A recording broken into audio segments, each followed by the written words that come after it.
테슬라 관련 투자 소식입니다. 테슬라, 미국 250메가와트급 ESS 프로젝트 수주. 에너지 강자 우도. 테슬라가 미국 재생에너지 회사 아레본 에너지에 대규모 배터리 기반 에너지 저장 장치를 공급한다. 글로벌 주요 시장에서 연이은 수주 낭보를 전하며 에너지 시장 내 선도적인 입지를 굳히고 있다. 업계에 따르면 테슬라는 최근 아레본에 총 250메가와트 규모의 캘리포니아 ESS 프로젝트 팔콘 포트폴리오의 메가팩을 공급하는 계약을 체결했다. 연내 2기가와트 용량 메가팩 BESS를 납품한다. 팔콘 포트폴리오는 아레본이 미국 에너지 회사 테나스카와 합작해 추진하고 있는 대형 ESS 프로젝트다. 캘리포니아 독립시스템운영국에 제출된 서류에 따르면 총 9개의 소규모 프로젝트로 이루어져 있으며 이르면 내년 여름부터 순차 가동할 예정이다. 아레본은 미국 주요 재생에너지 부문 투자사인 캐피탈 다이내믹스로부터 분사한 회사다. 청정에너지 인프라 부문과 이전 자산관리 계열사를 합병해 새로운 태양광 에너지 저장 플랫폼 회사 아레본을 출범했다. 저스틴 존슨 아레본 최고운영 책임자는 우리는 테슬라와 협력해 수요가 많은 고품질 ESS 제품을 확보하게 된 것을 기쁘게 생각한다며 이 계약을 통해 아레본은 고객에게 단기 스토리지 솔루션을 제공, 공급 부족 및 프로젝트 지연의 위험을 완화할 수 있다고 밝혔다. 이번 수주는 아레본과 오랜 파트너십을 통해 쌓은 신뢰도가 밑바탕이 됐다. 테슬라는 아레본이 추진하고 있는 여러 태양광 프로젝트의 메가팩을 공급하고 있다.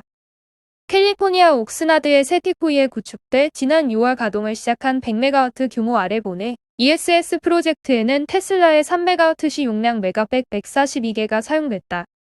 테슬라는 메가팩 출시 2년 만에 이딴 수주에 성공하며 ESS 업계 톱 플레이어로 떠올랐다. 최근 영국 최대 규모 ESS 프로젝트의 메가팩을 공급하는 계약을 맺었다. 지난해는 호주 빅토리아주 질롱시의 450메가와트 시급 저장 용량을 갖춘 ESS 구축에 참여했다. 자회사 갬빗 에너지 스토리지를 통해 텍사스주 앵글턴에서 100메가와트 이상의 ESS 사업도 수행하고 있다. 지난 4월에는 애플이 미국 캘리포니아에서 진행하는 240메가와트시 규모의 ESS 사업에 약 85개의 메가팩을 납품하는 계약을 체결했다. 최근 캘리포니아주 프리몬트 전기차 공장 인근의 1000메가팩 독점 생산기지 메가팩토리를 착공했다. 기존에는 네바다주 기가팩토리에서 파워팩, 파워월 등 다른 ESS 제품과 함께 메가팩을 생산해왔다. 파워팩과 파워월도 메가팩토리에서 생산할지 여부는 정해지지 않았다. 애플 관련 투자 소식입니다. 바이든도 비판한 깜깜이 애플 AS. 수리 불가 사유는 대외비. 조 바이든 미국 행정부가 애플의 사후 서비스 정책에 대해 수리 제한 관행이 불공정하다며 칼을 빼든 가운데 애플이 국내에서도 불명확한 기준에 따라 AS를 진행해온 것으로 파악됐다. 국회과학기술정보방송통신위원회 소속 김상희 부의장이 한국소비자원으로부터 받은 2017년부터 2021년 6월까지의 애플 단말기 관련 피해구제 자료에 따르면 애플은 수리 불가 사유에 대한 근거 제시를 대외비라며 수리 여부에 다른 판단을 내리는 경우가 많았다. 이에 따르면 애플은 무단 개조를 인정하지만 원만한 조정을 위해 예외적으로 수리 진행한다거나 개조 여부 판단의 시일이 오래 걸릴 것으로 판단돼 예외적으로 무상 리퍼 제공하겠다고 판단했다. 또한 애플은 단말기 상태를 보고 개조된 것으로 판단했으나 어떠한 근거로 개조됐다고 판단했는지는 대외비여서 근거 제시를 거부한다 등 일관되지 못한 입장을 보여왔다. 애플의 폐쇄적 AS 정책은 유명하다. 애플은 그동안 소비자들에게 보안상 이유를 들어 공식 지정업체에서만 자사 제품 AS를 받을 수 있도록 했다.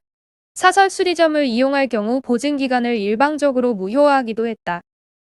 게다가 애플은 고장난 부품만 고치는 게 아니라 리퍼로 교체하는 식의 조치를 취해 적은 비용으로도 수리가 가능함에도 몇 배에 달하는 비용을 청구하기도 했다. 김 부의장은 애플의 폐쇄적 AS 정책과 독점적 지위 남용으로 소비자들이 불가피하게 사설업체 수리나 자가 수리를 진행하고 있음에도 애플은 무단 개조 흔적이 있는 기기는 수리해주지 않고 있다며 지난 9월 발의한 단말기 수리권 보장 법안을 조속히 통과시켜야 한다고 지적했다.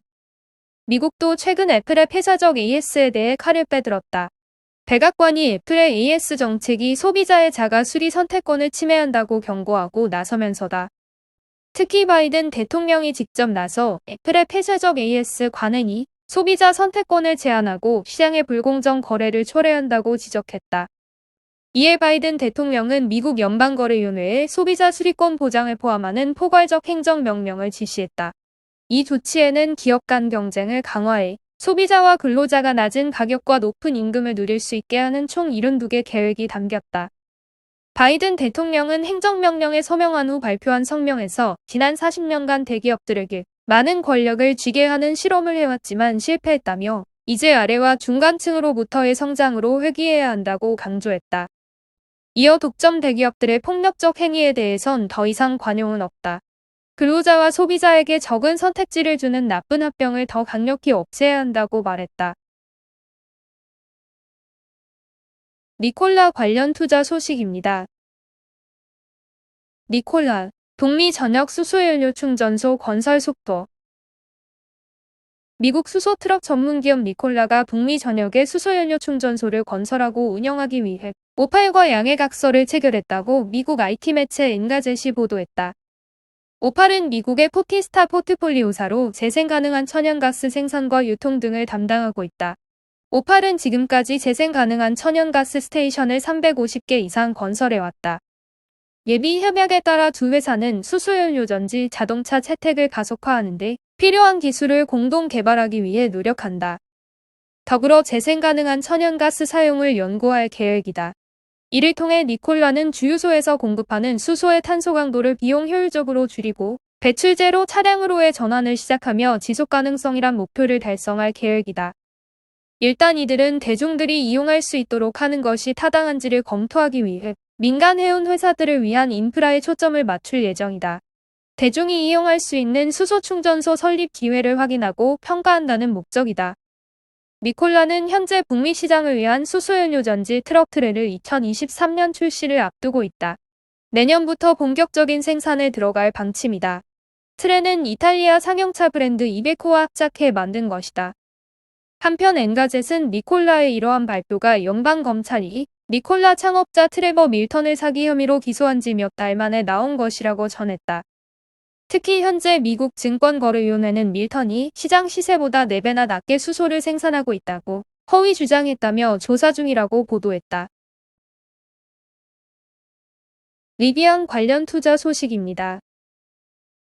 전기차 스타트업 리비안. 나스닥 상장 신청. 제2의 테슬라 되나? 아마존과 포드가 투자한 전기차 스타트업 리비안 오토모티브가 미국 나스닥에 기업 공개를 신청했다. 경제매체 CNBC에 따르면 리비안은 미국 나스닥에 IPO 신청을 진행한 것으로 확인됐다. 종목 약칭은 RLIVN으로 정해졌다.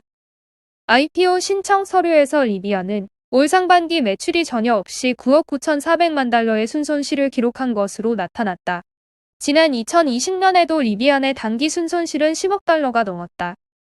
그러나 지난 9월 리비안은 최초의 양산형 전기 픽업 트럭 아런티를 출시함에 따라 앞으로의 매출 전망은 긍정적이다. 리비안 역시 양산차가 첫 출고식을 치른 지금이 IPO 최적이라고 판단한 것으로 보인다.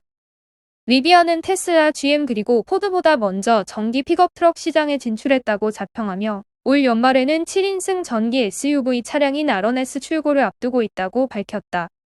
아마존과 포드가 각각 리비안의 지분 5% 이상을 소유하고 있으며 아마존으로부터 1만 대의 배달용 전기 트럭 선주문을 받아놓은 상태다.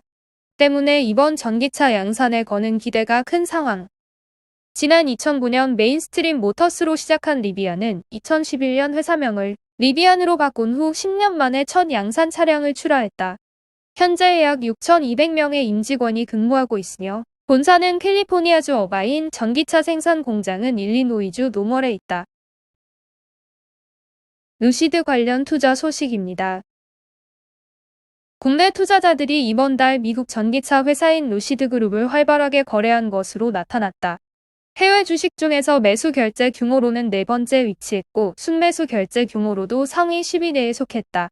테슬라가 순매도로 돌아선 것을 감안하면 제2의 테슬라로 불리는 루시드그룹에 대한 기대감을 엿볼 수 있다. 특히 주행거리가 520마일에 이르는 전기차 루시드 에어의 납품 임박 소식이 투심을 높였다. 주가 역시 이 영향에 큰 폭으로 오르는 모습이었다. 다만 다른 신생 전기차 회사들이 양산과 자금 조달에 어려움을 겪었던 만큼 장밋빛 전망에 유의할 필요가 있다는 목소리도 나온다.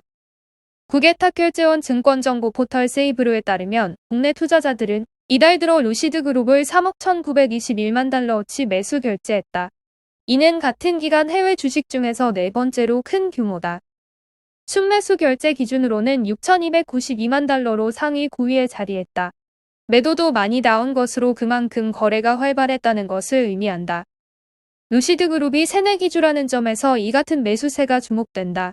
루시드그룹은 올해 7월 26일 스펙인 처칠 캐피탈사와 합병하며 미국 나스닥 시장에 상장했다. 상장한 지 2개월이 갓 지났지만 국내 투자자들의 누적 순매수 규모만 8천만 달러에 육박한다. 그만큼 기대감이 컸던 종목으로 합병 상장 당일에만 11%가량 상승하기도 했다. 국내 투자자들이 루시드그룹 매매에 적극 나선 배경으로는 럭셔리 전기차를 표방하는 루시드그룹이 테슬라의 대항마가 될 수 있다는 기대감이 꼽힌다. 2016년부터 현재 사명을 쓰고 있는 루시드그룹은 전기차 개발 역사가 긴 회사는 아니다. 그러나 루시드그룹의 전신인 아티바가 2007년 설립된 이후 전기차 배터리 기술 개발에 집중해왔다는 점에서 여타 전기차 스타트업과는 차별화된 것으로 평가된다. 실제 루시드그룹이 양산을 계획한 루시드 에어 드림 에디션의 한 버전은 지난 16일 미국 환경보호청으로부터 1회 충전에 520마일 주행거리 인증을 받았다. 양산 기대감도 한껏 높아진 상태다. 28일 로이터 통신에 따르면 루시드는 미국 애리조나 공장에서 럭셔리 전기차 세단 루시드 에어 생산을 시작했고 내달 중 첫 인도에 나설 예정이다. 루시드는 올해 루시드 에어를 7,000대 생산하고 향후 연간 34,000대까지 늘린다는 목표를 내세운 바 있다. 이 같은 기대감의 주가도 상승 흐름을 보였다. 루시드그룹은 최근 9월 1개월 동안 47% 넘게 올랐다. 미국 나스닥 지수가 이 기간 동안 5.2%가량 하락했다는 점을 감안하면 두드러진 상승세다. 루시드그룹의 성장세가 앞으로 더 이어질 것이라는 전망이 지속적으로 나오고 있다. 지난 9일 CNBC에 따르면 시티그룹 애널리스트인 이태희 마이클리는 루시드는 전기차 시장의 새로운 강자라며 테슬라에 도전할 수 있는 몇 안 되는 후보 중 하나라고 해석했다. 뱅크 오브 아메리카 역시 테슬라와 페라리 신모델과 비교해도 뒤처지지 않는 가장 전도 유망한 전기차 스타트업이라면은 목표가를 30달러로 내세웠다. 다만 일각에선 장밋빛 전망을 경계해야 한다는 목소리도 나온다. 테슬라가 그랬듯 양산에 있어서 리스크가 발생할 여지가 있다는 주장이다. 루시드그룹은 테슬라와 마찬가지로 위탁 생산이 아닌 자체 생산에 나서고 있다. 수십만 개의 부품이 들어가는 자동차의 특성상 제조 경험이 중요한데 초창기 테슬라의 경우 시행착오로 인해 기존 양산 계획과는 다르게 생산이 지연된 바 있다. 장기간 성장 가능성을 보여줘야 한다는 점도 부담 요인으로 분류된다. 루시드그룹은 합병 상장 전 IR을 통해 2025년에서야 흑자 전환이 가능할 것으로 예상했다. 이 기간 동안에도 생산 기반 시설 마련과 각종 비용의 대규모 자금이 필요하다.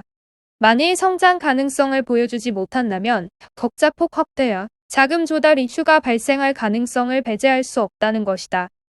글로벌 투자은행 모건 스탠리의 애덤 조나스 애널리스트는 지난 14일 리포트를 통해 시가총액이 310억 달러 수준인데 반해 주식시장은 루시드의 시장 점유율 및 이익 성장 시나리오에 이례적으로 높은 가능성을 부여하는 듯하다. 루시드는 지속 가능한 틈새 시장을 차지할 수 있겠지만 더 다져진 대형 전기차 회사들과 나란히 경쟁하기엔 장애물이 많다며 투자 의견을 비중 축소 목표가는 12달러를 제시했다.